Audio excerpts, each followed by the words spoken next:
Let me start with my presentation today. What to do when your child doesn't listen to you.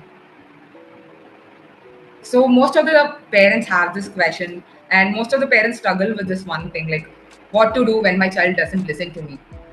So, yeah, here we have the answer, and the struggle is more harder for the parents who have the child with autism. So, today, more than concentrating on why the child doesn't listen to me or respond to me, let's see why the child doesn't listen and get in more insight about it. So first, let's understand what is ASD. What is autism spectrum disorder?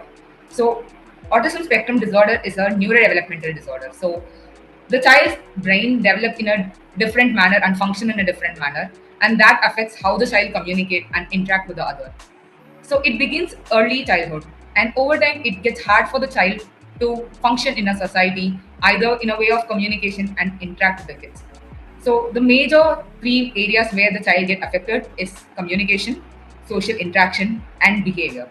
So communication and social interaction here are directly linked with how the child listen and respond to us back. So here we go. Like when we talk about communication, basically communication is all about receiving an information from someone and processing those information in our brain and responding back to the information. So if there is any one disturbance is happening with the child will take time to respond to us or the child will not respond to us back. So here I listed a few reasons why the child doesn't listen to us. So first reason might be a communication difference, as I told. Their brain function in a quite different manner compared to ours. So it might take time for them to process the information what is being said, or it might take time to respond to us back. They might be processing what is being told and how to follow this. And another reason might be sensory overloaded. Like when there are a lot of information happening around us, either by hearing or seeing or smells, even that could affect how the child respond to us back. Next might be difficulty with transitions. So transition is basically changing from one activity to another activity. So it might be one of the reason why the child get affected and the child doesn't listen to us and respond to us back. Lack of motivation. So lack of motivation, when the child doesn't feel the need to respond to us or feel the need to give us or listen to us, the child might not complete the task or listen to us. The next reason might be trouble following the instructions. When there is a long instruction given or multiple instructions given at the same time, the child might struggle to follow us and respond to us. And again, emotional regulation difficulties. When the child feels too much emotion at the same time, the child might feel hard to respond to us back. And one more thing, challenges with executive functioning. Challenges how they follow an instruction, how they manage a task, and how they finish a task. Now, I have explained all this in a shorter way. Let me brief it up in further slides. So, yeah, communication difference. The child might not understand the verbal instructions completely. So, when you are instructing a child to go to the room and bring the bag, the child might only understand the first few sentences, the go to the room. So, the child would have gone to the room and not come back. So, we would have thought the child is not listening to me or he or she is disobeying me. So, the actual thing, the child didn't understand the complete instruction together. Second one, they might have processed the language in a slower manner. Example, you tell the child what to do. Now, the child didn't respond to you back. Probably the child is processing what information or instruction is given to me because the brain takes a bit longer time to process. So, the third reason might be interpret the language. So, it takes longer time for them to interpret and understand what is being told to them. And the fourth reason might be they might not understand between what is the question and what is the command. For example, when you tell the child, can you please come and sit down? The child might not understand if it's a question or if it is an instruction given to them. So they might be struggling to do what? They might struggle following abstract information or abstract language. For example, if you are telling them in a vague manner when you are walking in the road and the child is running in the road, just you are giving an information, behave properly. The child will be confused how to behave and what to behave. So instead of that, we should tell the child what to do in a direct manner. Walk slowly, hold my hands, that might help. And one more reason why the child doesn't listen to us, complex sentences and long sentences. As I mentioned earlier, when the child doesn't understand the instruction properly, it is hard for the child to follow. So that might also be one of the reasons why the child doesn't listen to you. And the next one is sensory overloadedness. So when imagine yourself being in a mall or being in a concert, and there are a lot of background noises happening, bright lights around you, bright lights around you, and people touch and brush, and a lot of things are happening around you. So there are too many visual distractions also around you. In this time, if someone is asking you or calling you to do something, will you be able to listen to them? Definitely it's a no. So even the child feel the same. So when there are a lot of things happening around them, the child will feel very hard to concentrate on particular information and to filter particular information which the child has to respond back. So next thing will be difficulty with transition. So basically, what is transition? As I mentioned earlier, transition is shifting from one task to the next task. For example, if the child is now writing a homework and now we are calling the child to eat. So the child have to transition from one task from the another task, which is very hard for them because they prefer certainty and a routine. When they feel that there is a sudden change in their task, they might struggle in shifting because they have already put a complete attention in the task that they are accomplishing right now. And also, asking them to stop a particular task brings uncertainty. Like they doesn't know what to do next or what's going to happen next. So they feel anxious. These anxiety might bring resistance in the future. Like when the child is anxious about what's going to not happen next, they might not feel very certain about things. So they get scared and they start to resist and stop listening to you. That is again one of the reasons. Lack of motivation. Example, I will tell you this. If you don't get something out of doing something, obviously we don't do the work. Example, a lot of us are working because we might get the salary. And another example, the child might work harder if the child knows they might receive something after completing the task. So there is a very minor border between motivating the child and bribing the child. So what is motivation is if you are working on this, after that we can play. But bribing the child is only if you complete this, I will give you this. So motivation is basically about making the child understand that there is something interesting waiting for them after completing a particular task. So this motivation can be anything. Like it can be a verbal motivation or task that a child likes to do it, or it can be some play material or even a break. So the child doesn't follow you when the information or instruction given is very unclear or irrelevant. The child also doesn't respond back if they feel the thing is meaningless for them. So we have to make the child understand that meaning and the result of what they're gonna do. And it's also important for the child to show them there is some rewards waiting for them after that. And trouble following the instructions. So yeah, as I told, it is hard for the child to process languages. So basically, when multiple instructions are given to them at the same time, it is hard for the child to process all of them together. For example, we are telling the child, take your bag, open the book, write the date, and start writing the answer for the first question. So now the child is confused because there are a lot of instructions given at the same time. So the child might not able to follow it, and also the child might feel like, what should I do first? Or sometimes the child could have forgot the instruction given as it's very long. So that might also be one of the reasons why your child doesn't listen or respond back. So the next one is emotional regulation difficulties. Most of the child shut down or they happen to be in a meltdown process when they feel too much or when they doesn't know what emotion they are feeling because most of the child doesn't know how to communicate what they are feeling. So when it becomes too hard with the emotion, they doesn't listen to us, and again that might sometimes we think that it is a behavior of them or it is a disobedience of them. One of the another major reason is they always struggle with the executive functioning. Like first, let's understand what is executive functioning.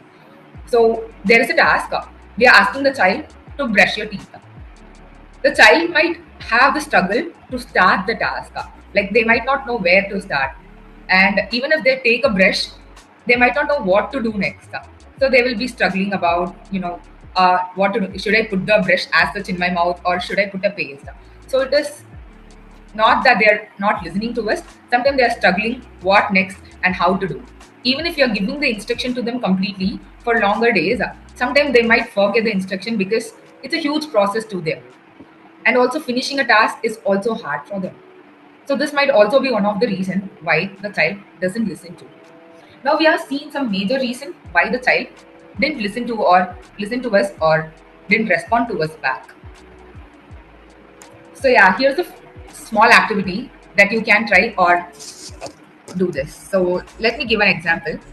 So this is few sentence that we use every day to the child. So let's start using a simpler language for what we are telling. Now the first one is I'm telling the child to behave properly in the church. So the child doesn't know how to behave properly, what to do now. So it is better for us to tell sit down properly and close your eyes.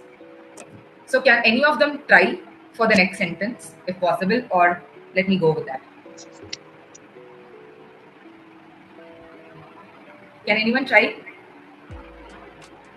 Be careful on the road. What can we use it instead?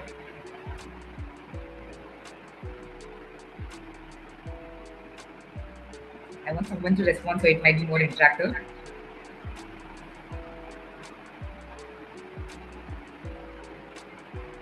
Anyone wants to try it?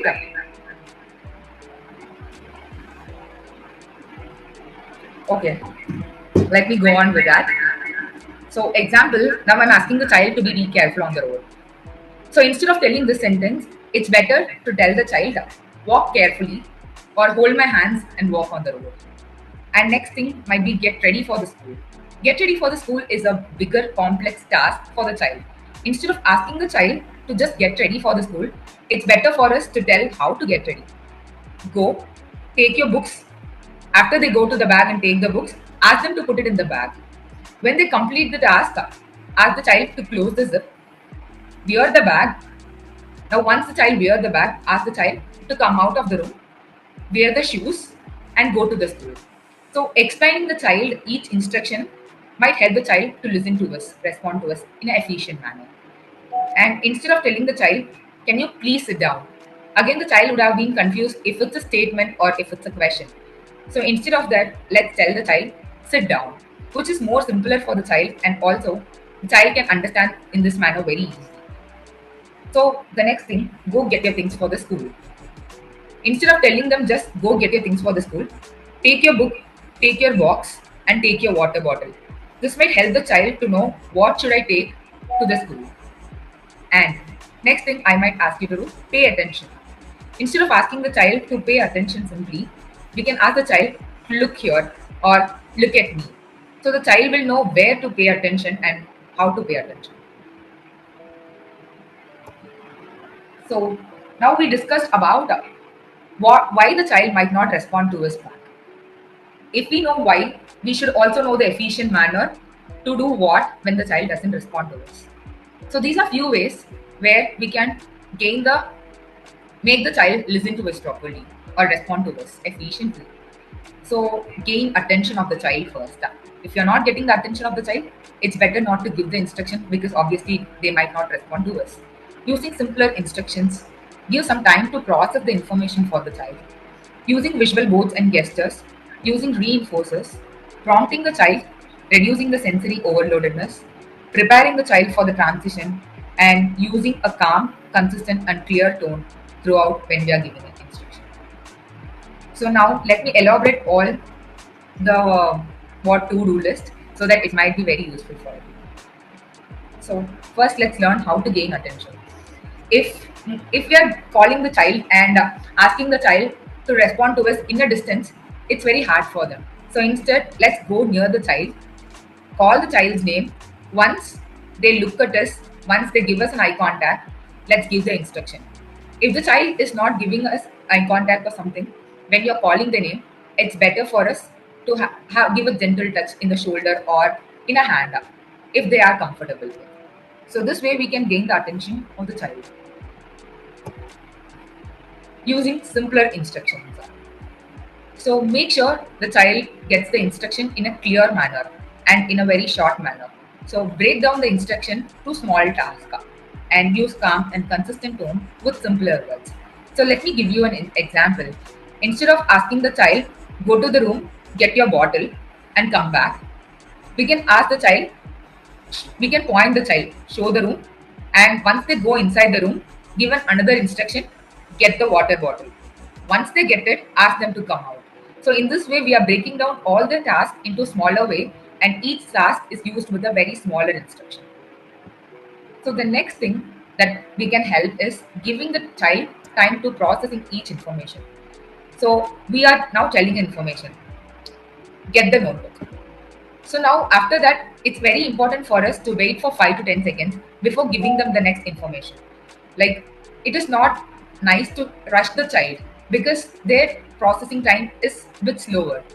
So it is important for us to give the time about processing the information, what's happening around.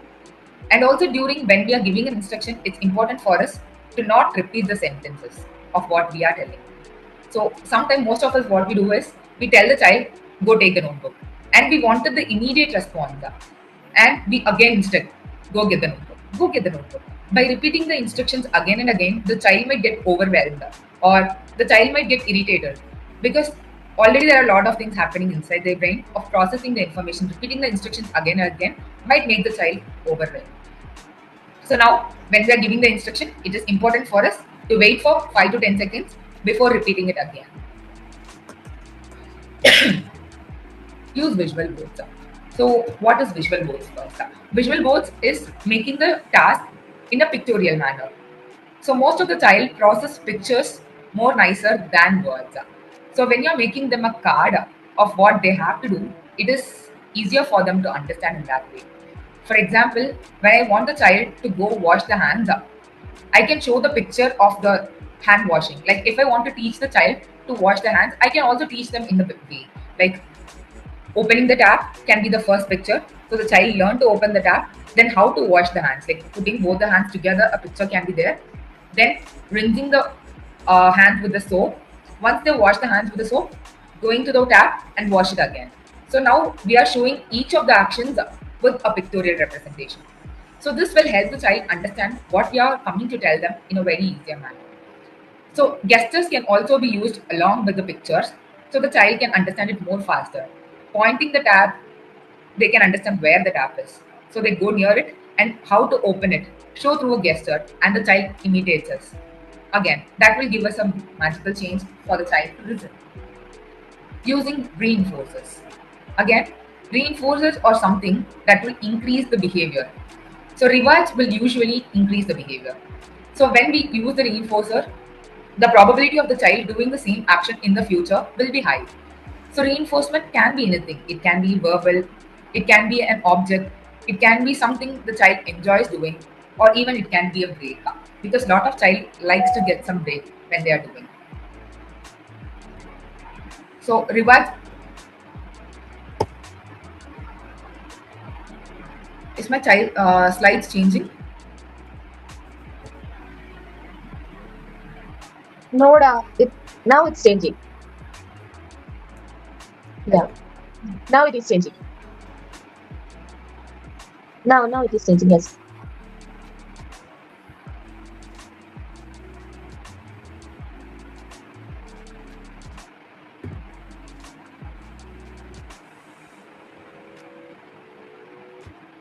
Okay,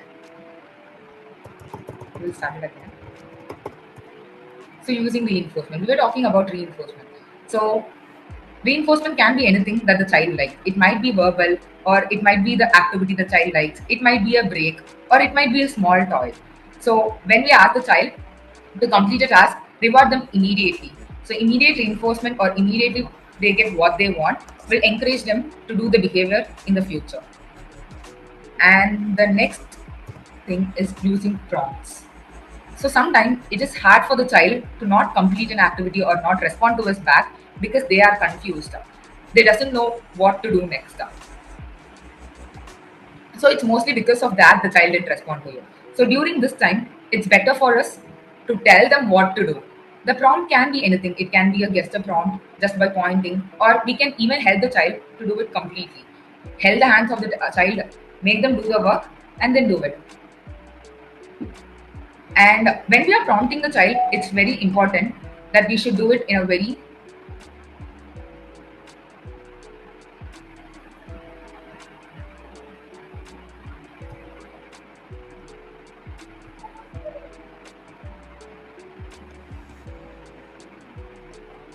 I guess this will work in this way.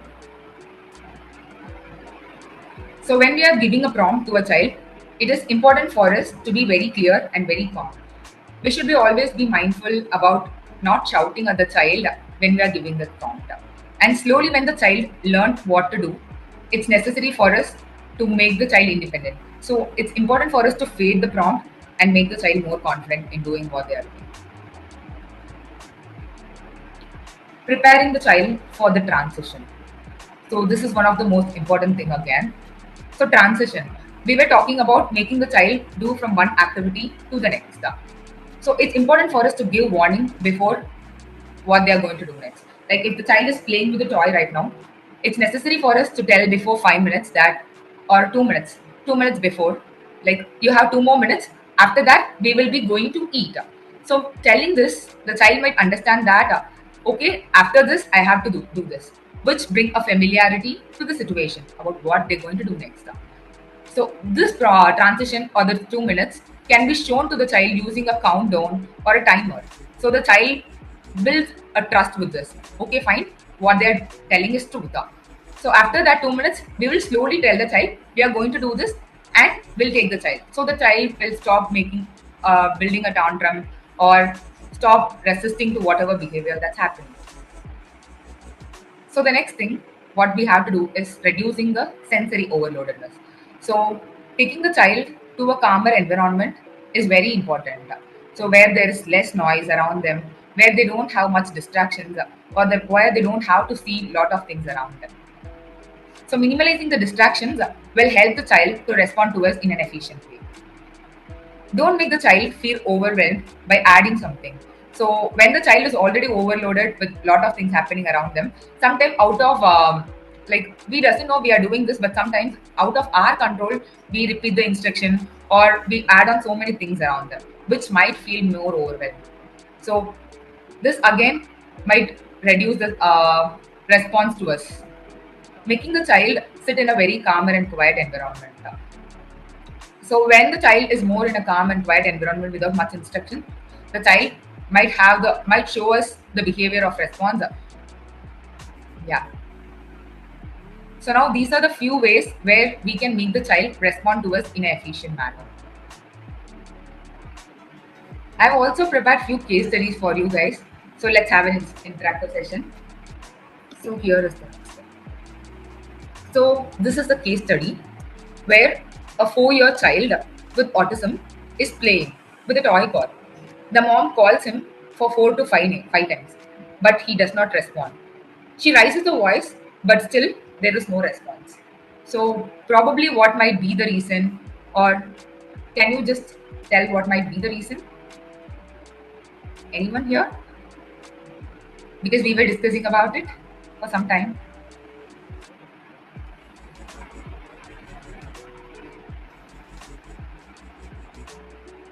So yeah, I will tell you some reasons why. So here, the child is playing with the toy car, which means the child's attention is already focused on an object. And now the mother is calling 4 to 5 times.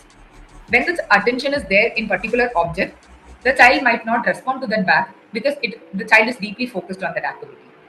And also the child wouldn't have processed what's happening. The child wouldn't have heard it properly. So that might be one of the reasons. Yeah. Child deeply engaged in the play, and the child did not process what the mom's calling, or the child didn't hear it properly. So these are the possible reasons. Now, what to do? So instead of calling from a distance, it's necessary for us to go near the child and call by the name. So now, once the child look at us and make an eye contact, now we know the child is listening to us. So when the child looks at you, give them proper instruction, whatever you want to tell. Now the child might listen to you in a better way. So here's the next case study. Here, a teacher is telling a child, go to your bag, take your notebook, come sit here. The child does nothing and looks very confused. What might be the reason? So for me, I think the reason might be the instruction given to the child is too long. It's like three instruction given at the same time. So the child is having a hard time processing what to do first. And also the child would have been processing why the instruction is too long and how to do it. So what to do now? Break the instructions into smaller steps. Like first you can tell, go to the room. Once child go inside the room, take the notebook. It will be very nice for the child if you are mentioning or describing how the notebook is. Take the orange notebook. Take the long size notebook. So now the child can also differentiate between few notebooks that are lying there. They can pick the notebook, and after they pick the notebook, ask the child come and sit. So now the child would, when as the instruction is broken down here, the child would come and sit and follow the instructions properly. The add-on things will be using a gesture, like pointing where the bag is, and pointing the notebook will help the child more better to follow an instruction.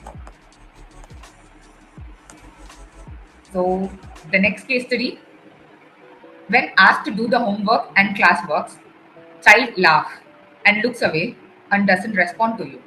So what might be the reason here?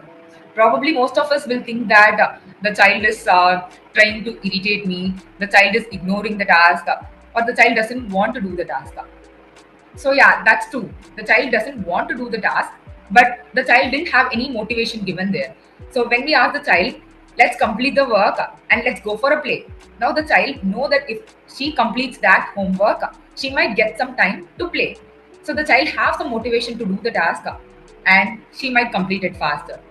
And also it's important for us to break down the steps again. As I told, homework, the child might not know what is the homework. So it's important for us to tell the child, write the alphabet, write the number. Or if it's a matching concept, it's important for us to tell match number to the name. So now the child clearly know what the child has to do. And later giving the reinforcement immediately after the task is done. So that will make the child do the task in a better way, even if it's happening in the future. And it's also important for us to make the task more engaging. Like the child shouldn't be bored doing the task. So it is important for us to make the task as much interesting as possible. So here, with few case studies, now you would have understood what to be done when the reasons are like this and how to understand the child's behavior. So this is also one of the important things. Now, as much as we listened what to do when your child doesn't respond to you, it is also important for us to understand what not to do when your child doesn't respond to you. Don't give complex instructions. Giving complex instructions might feel or might make the child feel more overwhelmed and make the child more irritating. So the child might get into meltdown. So the next thing, don't repeat the instruction again and again. As I told, the repeating the instruction again and again will give more tasks to their brain. So when we are given one instruction, they are already processing what to do. Now, repeating it again and again, even in a frustrating tone or in an anger tone, doesn't help the child. So it's important for us not to repeat the instructions. Don't shout or raise your voice. Especially during when your child doesn't respond to you, it's not nice to shout at the child or raise the voice. Because shouting at the child might think that they are doing something wrong when they are actually not. When they are trying really hard to work to their best. Now it's important for us to tell them we are here and you are safe around here, and using a calmer tone will help the child to respond in a better way. Don't rush the child. Don't rush the child to complete the task once the instruction is given. Don't expect the child to do the task in 2 or 3 seconds after the instruction is given. Wait for the child. Wait for the child to process the information and then deliver it in the best way so that it's more calmer for them. And don't give instruction from a distance. The child might be focused on some other task, or the child might be in their processing system about what they saw before, or the child might have some sensory overloadedness with other few tasks, what's happening, or few noise, few smells around them. So it is important for us to go near them, or else they will be finding it hard to filter what information or input we give to them. And also, don't expect the child to give an immediate eye contact. So, expecting the child by immediate eye contact and tapping the child again and again, asking the child, forcing the child to turn towards you, might again feel the child feel overwhelmed. Give them some time, give instruction in a calm way, and wait for the child to look at you. And most important thing, don't punish the child, because it's not because they are trying the best to talk back to us or communicate to us, but they are also struggling in their own way. So it is important for us to understand their way and wait for them to respond back. Instead of punishing, it's important for us to reinforcing the child. So it's important for us to not punish the child. So yeah, thank you. Now, throughout the presentation, we saw why the child doesn't listen to us, and we listed few reasons. And for each of the reason, we figured out what to do, and also what will help the child respond to us back in a better way. We've also seen few case studies that will help us to deal with the situation when we see it in a regular basis or on a random day. It's very important for us not to react but to respond to the child. When the child is not listening to us, it's not that the child is giving us a hard time or want us to struggle. It is that the child is struggling themselves to express what's happening or process what's happening. So child is working hard when they are trying to respond to us. So it is important for us to understand the child and respond to them in a better way. Thank you. Thank you so much, Ms. Neha, for such a insightful and practical session. As you were saying, we got to know what could be the possible reason why the child not listening and what we can do and what we should not do. All these things we get to know, and I'm very sure that this session gave all of us a new perspective on how to understand and respond our children, a little more better way. And thank you so much everyone who joined us today. And as I was saying in the earlier, this is our second webinar, and we are excited to continue, bringing more webinars like this. Next Wednesday, next Thursday, also one session will be there, and another session will be on Saturday as well. So do stay connected with us for upcoming webinars. And thank you once again, everyone, and have a wonderful evening. Bye bye.